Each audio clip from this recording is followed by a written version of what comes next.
मध्य प्रदेश के लखनऊ में इस समय नगर परिषद चुनाव को लेकर पूरा लखनऊ नगर रंगमय हो चुका है। लगातार प्रत्याशी अब घर घर जाकर जनसंपर्क में जुटे हुए हैं, आशीर्वाद स्वरूप वोट मांगने में लगे हुए हैं। इसी कड़ी में आप मेरे पीछे देख सकते हैं, भाजपा समर्थित प्रत्याशी के संबंध में जिला अध्यक्ष सहित अन्य पदाधिकारी लगातार नगर परिषद के वार्डों में जा जाकर आशीर्वाद स्वरूप वोट मांगने में लगे हुए हैं। लगातार आप देख सकते हैं। और आइए हम जानेंगे कि किन मुद्दों को लेकर यहाँ के प्रत्याशी के संबंध में वोट मांगा जा रहा है और क्या कुछ विकास की गंगा बहाई जाएगी, क्या कुछ यहाँ के निर्णय रहेंगे।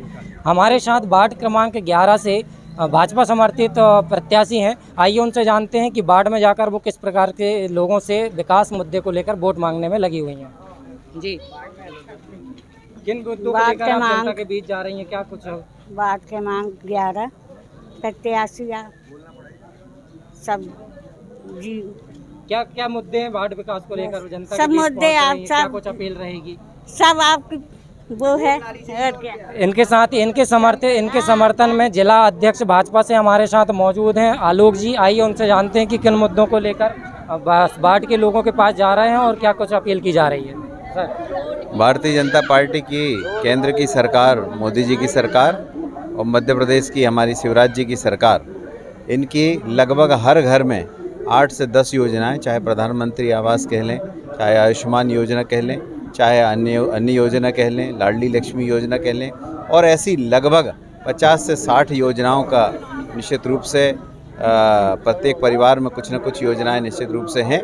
इन कल्याणकारी योजनाओं के दम पर और जो विकास मध्य प्रदेश में मुख्यमंत्री जी के रहते में हुआ है, इंफ्रास्ट्रक्चर का डेवलपमेंट हो, रोडें हो, नाली हो, और लखनऊ में जो विकास हुआ निश्चित रूप से भारतीय जनता पार्टी की सरकार की देन रही है। इन विकास योजनाओं के दम पर और कल्याणकारी योजनाओं के दम पर हम चुनाव मैदान में उतरे हैं और निश्चित रूप से भारतीय जनता पार्टी की यहाँ जीत हमारी सुनिश्चित है। क्योंकि नगर परिषद का चुनाव लोकल का होता है, वार्ड की समस्याएं मूलभूत होती हैं, क्या कुछ उसके लिए रोड मैप तैयार है? निश्चित रूप से जो समस्याएं यहाँ होंगी वो निश्चित रूप से हल की जाएंगी। जो लोग रह गए हैं, कुछ योजनाओं से वंचित रह गए हैं, उनके भी निश्चित रूप से टारगेट तय किए गए हैं और उन्हें भी आगे जाकर के जो हमारी परिषद बनेगी उसमें हम पूर्ण करेंगे। लगातार आपके द्वारा भाजपा के 15 वार्डों से समर्थित प्रत्याशी हैं, लगातार जनसंपर्क किया जा रहा है, क्या कुछ रुझान देख पा रहे हैं अभी आप? बिल्कुल, रुझान पूरी तरह से आप देख सकते हैं कि भारतीय जनता पार्टी के ही पक्ष में है।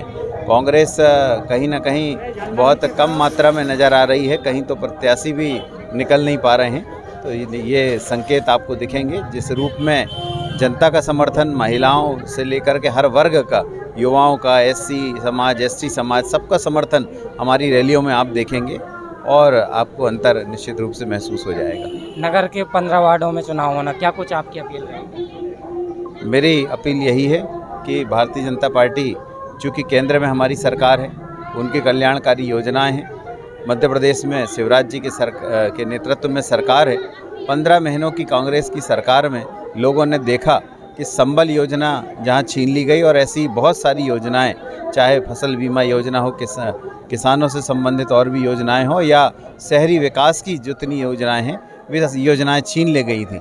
और 15 महीने की सरकार में इतनी बदहाली लोगों ने झेली है और इसलिए मैं इसमें निवेदन करूंगा कि चूँकि दोनों सरकारें हमारी हैं और मध्य प्रदेश की सरकार निश्चित रूप से संवेदनशीलता के साथ नगर विकास को लेकर के काम कर रही है, इसलिए हम चाहते हैं कि नगर के समस्त वार्डों से भारतीय जनता पार्टी के प्रत्याशियों को पूर्ण बहुमत से जिताएं।